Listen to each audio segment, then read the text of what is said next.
Hi, today I am here talking with Ben Midgley, and Ben is one of many GOP candidates that's eyeing the ticket for the Maine gubernatorial race. Ben, how you doing this morning? Doing great. Great. Thank you very much for having me. Uh, Appreciate your the, the, time, John. yeah, it's a pleasure to have you. And Ben is a businessman. He's an entrepreneur. He's also not a politician, and he's Mhm. taking a sprint for the governor's spot in Maine. And the first thing that I want to get out of the way with everyone is both Ben and I are dealing with unruly dogs in our homes, so you'll have to bear with us if something goes down. We've got dogs we're dealing with. So Ben, why don't you tell me a little bit about yourself, and let's talk about your business dealings and what you're all about. Sure. I'll give you the nickel background. So I'm not a politician, not a lobbyist, not a bureaucrat. I'm from outside of that world. I don't really have any political aspirations either. I grew up in Maine. The state matters a lot to me. My wife's from Maine. Our kids, grew up here, went to school here, one's still in high school. And my goal is just to bring strong, common sense, conservative values and principles back to the governor's office. That's the goal. The state has really slipped dramatically since I was a kid. The last 7 years, I've been pretty, I hate to say the word, but disgusted with the direction of the state. It's like Mainers have been forgotten. And being that my character was built in this state, the same with my family, it's really a shame to see what's happened. So my goal is just to get things back to where they need to be, where you have a state that's actually supporting individuals' ability to take care of themselves, families' ability to take better care of themselves, and not getting in the way of that, which is what the state's doing right now. They're essentially just viewing people as more money to take from a tax standpoint to spend for more programs, and that's not the best way to go. Yeah. Um, my background, I just quickly, I grew up here, like I said. I never made it out of college. I had three jobs when I was trying to go through college, and ended up not being able to afford it. I just continued to work to support myself. One of the jobs I had when I started out was cleaning the machines in a gym in exchange for membership. Ended up being in the industry for 5 or 6 years, was doing okay. Ended up on some tough times. I ended up on unemployment. I ended up on food stamps. And that was back when food stamps were stamps you tear off from the grocery store aisle. A lot of people don't remember that. And they certainly wouldn't allow that nowadays because that might embarrass somebody. But, sometimes that's healthy. And I certainly was embarrassed and just dug in, worked hard, spent 30 years in the fitness industry. Eventually became the president of a company called Planet Fitness. It's a large national franchise. Left that company, started another one called Crunch Fitness Franchising, and then built that for 15 years as the chief executive officer and founding partner to the number one fitness franchise in the country. I had 500 locations in 46 states, 6 countries, 3 million members, did over $1 billion a year in revenue, and I created 15,000 jobs around the country, building that company. So really want to take that background and my love for the state and put it to work and try and get things back to where they should be.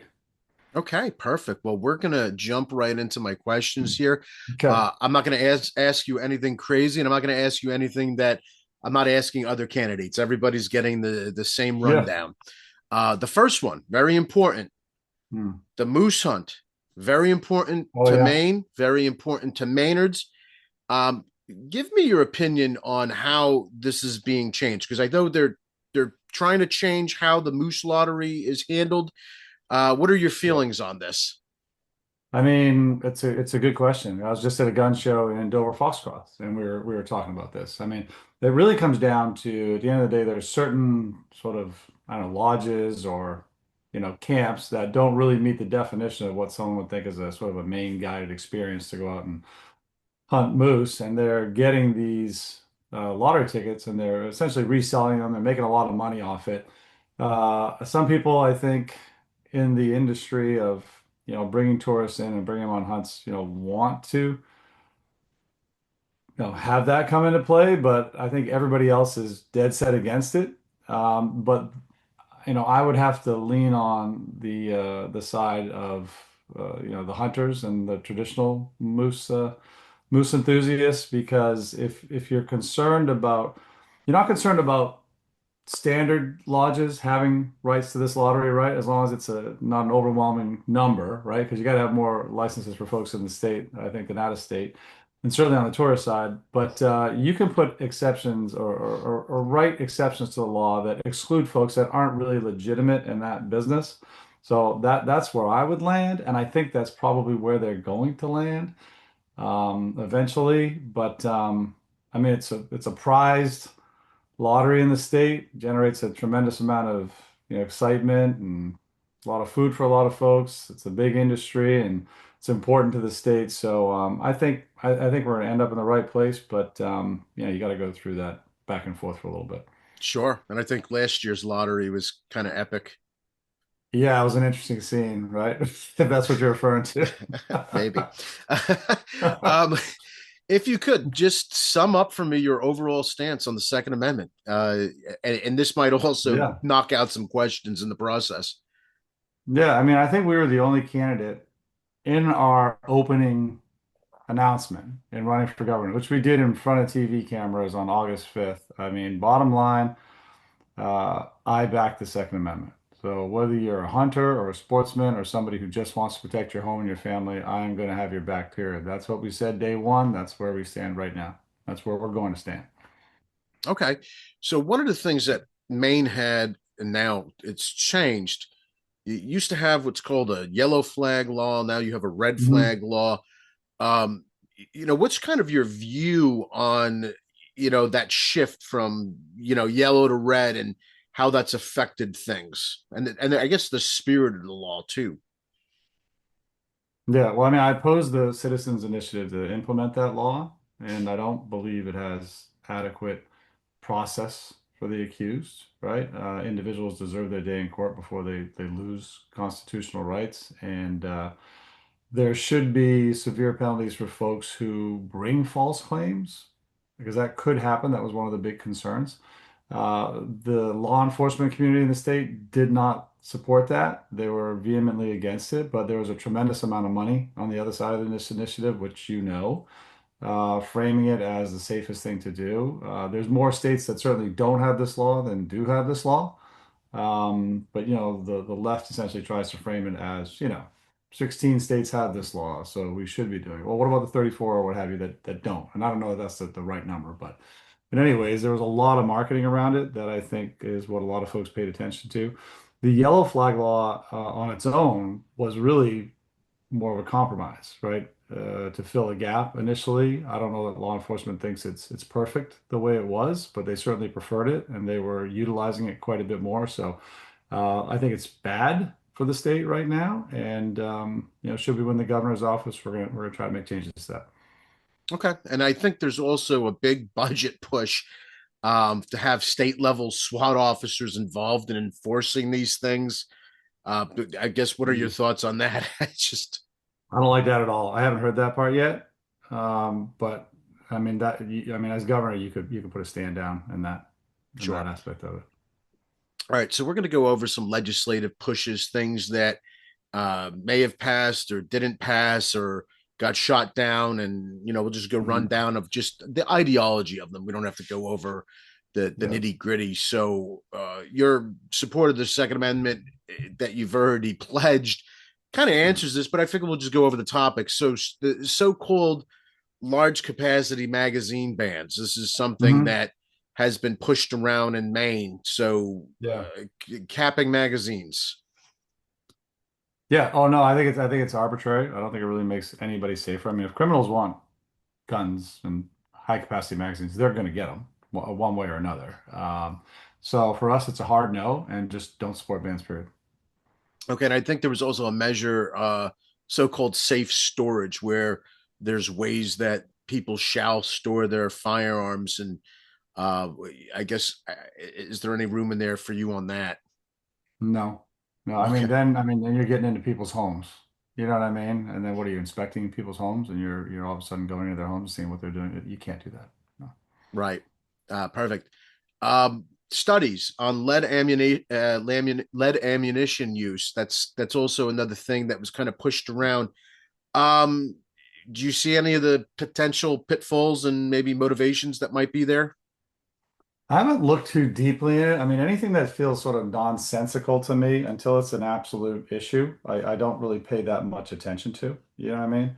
Um, So I don't have a heck of a lot of comments on that right now. I mean, I think, Maine is one of those states that's going to dig in anywhere it possibly can to interrupt someone's Second Amendment rights, either directly or indirectly, so you can either have something come in and be very obstructive to people right away, or you can have, essentially death by a thousand cuts, if you know what I mean. You just keep chipping away, chipping away, chipping away.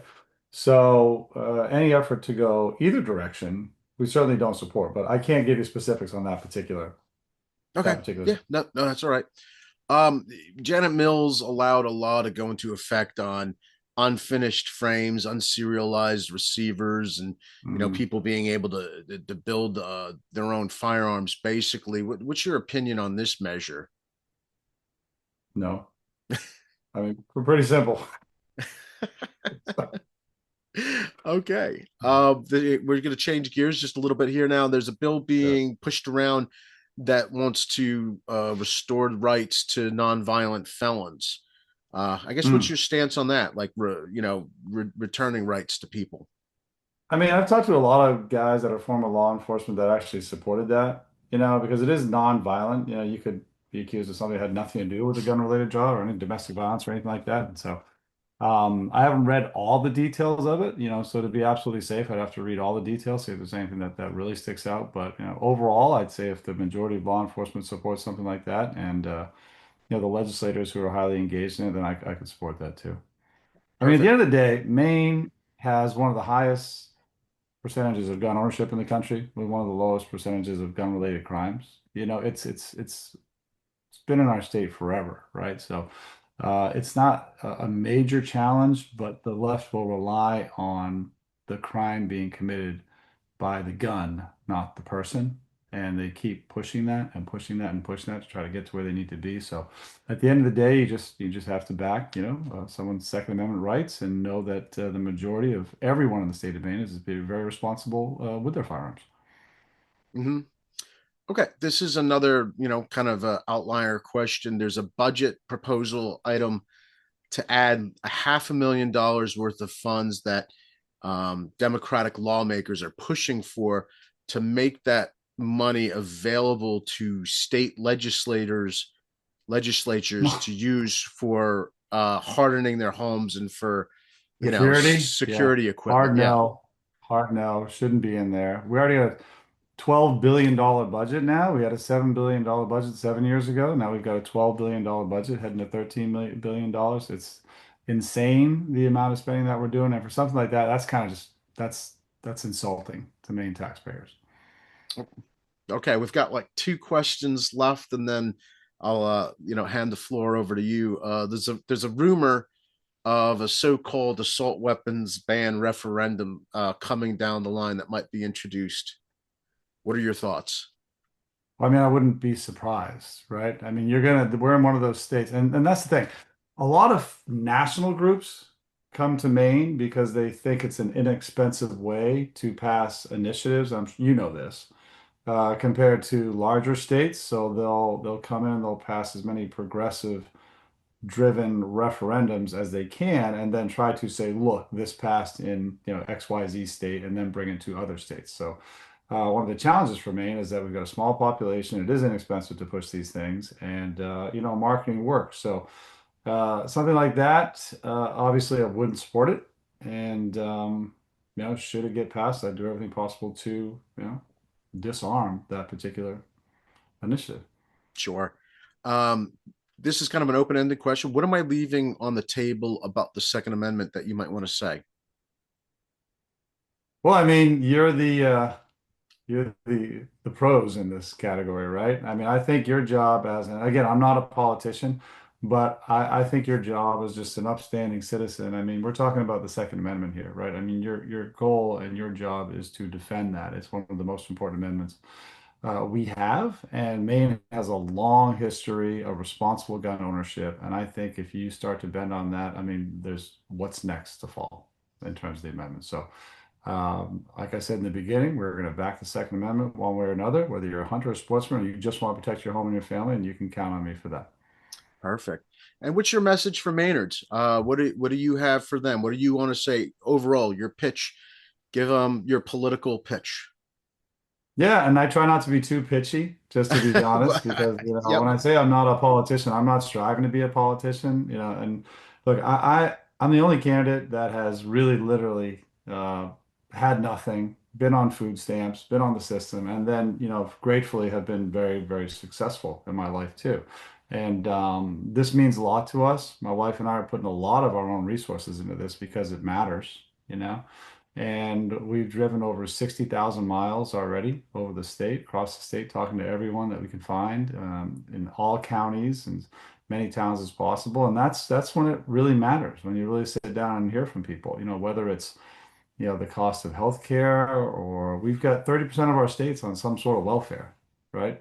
And if they start to make a little bit of money in the state of Maine, you lose all your benefits. So essentially what the Democrats are trying to do is trap people into this welfare state and not allow them the opportunity to do better. You're stuck there forever. That's no way to help people. That's hurting people. So you've got to get a structure in place where, and I said it earlier, that the government is there to help people do better for themselves and to help families do better for themselves. When you look at the cost of living, electricity, housing, insurance, all the policies that have been in place right now are what's driving these challenging, situations for people in the state. And it's truly just policy driven. So once you get good policy in place and you turn around some of these challenges we're having, um, for example, we're still in the top 10 of drug overdoses and drug deaths nationally. We have such soft on crime policies. My wife and I lost our nephew to a drug overdose, like a lot of people in the state. It doesn't have to be like that. You can defend law enforcement, not defund law enforcement. Gotta get the schools fixed up. We gotta bring opportunity back to the state, lower the cost of living,